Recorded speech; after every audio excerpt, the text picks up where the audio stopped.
लेखन और मंचन किया है श्री राष्ट्रपति कन्नौजिया जी ने। अरे यार, तुम फिर से आगे हम लोग के साथ खेलने? तुम्हारा हम लोग के साथ खेलने का कोई अधिकार नहीं है। क्यों भाई? क्योंकि तुम एक मुसलमान हो। अरे दोस्त, तुम आज ऐसे क्यों बोल रहे हो? नहीं नहीं, तुम हम लोग के साथ नहीं खेल सकते। ठीक है, लेकिन यार हम लोग तो बचपन के दोस्त है ना। यार तुम्हें क्या हो गया? पता नहीं मेरे दोस्त को क्या हो गया, वो आज ऐसी बातें कर रहा है। अब मैं किसके साथ खेलूंगा, किसके साथ घूमूंगा? अरे मेरा दोस्त, हेल्प हेल्प भाई, अस्पताल ले चलो।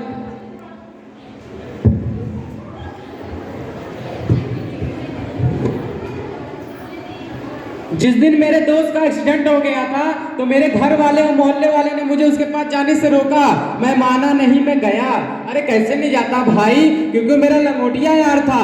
मैंने डॉक्टर से कहा मेरे शरीर का एक कतरा कतरा ले लीजिए, लेकिन मेरे दोस्त की जान बचा लीजिए। माँ कसम, मैंने अपना खून देके अपने दोस्त की जान बचाई। जब हम सबका खून एक है, एक हिंदू का खून मुसलमान की जान बचा सकता है, तो हम हिंदू और मुसलमान के भेदभाव में आपस में क्यों बट रहे भाई? हमारा संविधान भी हमें सिखाता है कि हमें आपस में मिलजुल कर रहना चाहिए। अनेकता में एकता का पाठ पढ़ाता है हमारा संविधान। हम सब लोग जब एकता के सूत्र में नहीं बंधेंगे तो कैसे आगे बढ़ सकते हैं? जब हम छोटे थे तो कितने प्यार से एक दूसरे के साथ खेला करते थे। जैसे जैसे हम बड़े होते गए, हमारे समाज और परिवार के लोगों ने हमारे अंदर एक दूसरे से नफरत का जहर भर दिया और हमें जाति धर्म के नाम पर बांटने का काम कर दिया। जबकि हमारा संविधान हमेशा से एकता की बात करता है। हम अनेक होते हुए भी एक है। हिंदू मुस्लिम सिख ईसाई आपस में है भाई भाई। हमारा देश अपनी इसी गंगा जमुनी तहजीब के कारण आज पूरे विश्व में प्रसिद्ध है। मैं कॉलेज में फर्स्ट आई हूँ पापा। अजी सुनती हो? हाँ जी, कहिए। मेरी बेटी कॉलेज में 12वीं क्लास में पहली पोजीशन लाई है। अरे तो बेटी किसकी है? पापा पापा, मुझे डॉक्टर बनना है और आगे की पढ़ाई के लिए मुझे कोटा जाना है। नहीं बेटी, तुम एक लड़की हो, तुम बाहर पढ़ने कैसे जा सकती हो? नहीं पापा, आप ये क्या कहते हैं? हम सभी के मसीहा डॉक्टर भीमराव अम्बेडकर जी ने हम सभी को पढ़ने का समान अधिकार दिया है।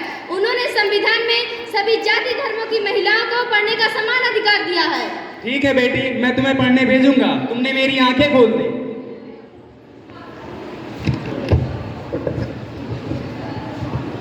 साहब, आज महीना पूरा हो गया है, मेरी तनख्वाह दे दीजिए। लो, तुम्हारी तनख्वाह होती है 8,000 रुपए। साहब, मेरी भी तनख्वाह दे दीजिए। लो, तुम्हारी तनख्वाह होती है 5,000 रुपए। क्यों साहब? रामू को 8,000 रुपए और मुझे 5,000? अरे तुम एक औरत हो और वह एक मर्द है। तो क्या हुआ साहब? मैं भी तो उतना ही काम करती हूँ जितना रामू, मैं भी तो उतना ही समय देती हूँ जितना रामू, फिर मैं ऐसा तैसा भेदभाव क्यों? अरे मूर्ख औरत, वह एक मर्द जात है और तुम एक औरत, भेदभाव तो होगा ही। वाह साहब वाह, सही कहा आपने। आप जैसे लोगों की इसी गंदी सोच के कारण आज समाज में हम जैसी लड़कियों को आगे उठने नहीं दिया जाता है, उन्हें दबा दिया जाता है। मैं अपना हक मांग रही हूँ साहब। संविधान में लिखा है लड़का लड़की एक समान है, समान कार्य का समान वेतन, चाहे वह स्त्री हो या पुरुष। मैं अपना हक मांग रही हूँ साहब, भीख नहीं। मुझे भी 8,000 रुपए चाहिए। हमारा देश संविधान से चलता है, हमें अपनी सोच को बदलना होगा, सबके साथ समान व्यवहार रखना होगा। संविधान में सबको मतदान करने का भी अधिकार दिया गया है। अभी हमारे सामने मतदान का महापर्व आ रहा है, हम सबको अपने अपने मत देने का पूरा अधिकार है। हमें भयमुक्त होकर बिना किसी दबाव के लालच एवं प्रलोभन से दूर रहकर अपना अपना मतदान करना है और अपने देश को आगे बढ़ाने में अपना कदम आगे बढ़ाना है। अच्छा प्रधान जी, ये बताइए आपके गांव में हमेशा वोट कम क्यों पड़ते हैं? सर, हमारे गांव के अधिकतर लोग रोजी रोटी के चक्कर में परदेश में रहते हैं, इसलिए उनका वोट नहीं पड़ पाता। जिस तरह लोग शादी विवाह में शामिल होने, होली दिवाली ईद मनाने अपने गांव आते हैं, उसी तरह उन लोगों को भी अपने गांव बुलवाइए और मतदान के इस महापर्व पे उनसे वोट डलवाइए।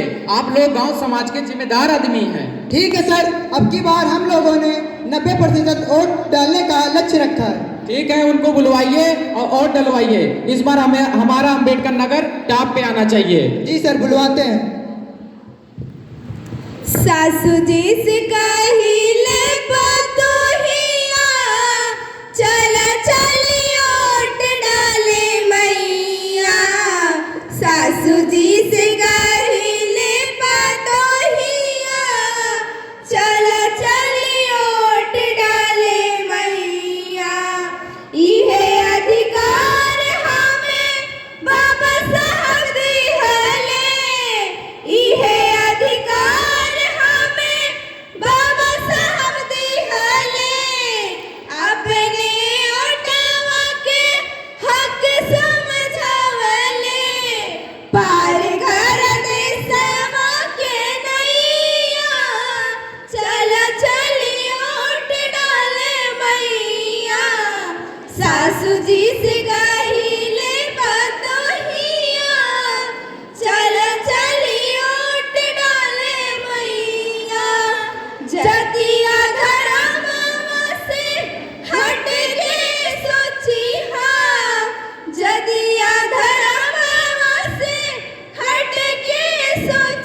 अपना अपना मतदान करें और भारत प्रदेश के पटल पर अंबेडकर नगर को नंबर 1 पर ले आए।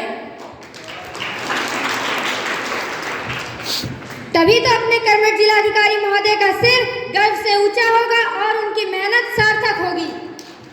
मेरा सभी लोगों से विनम्र निवेदन है कि अपना अपना वोट जरूर दें और भारत को सशक्त बनाने में अपना योगदान जरूर करें।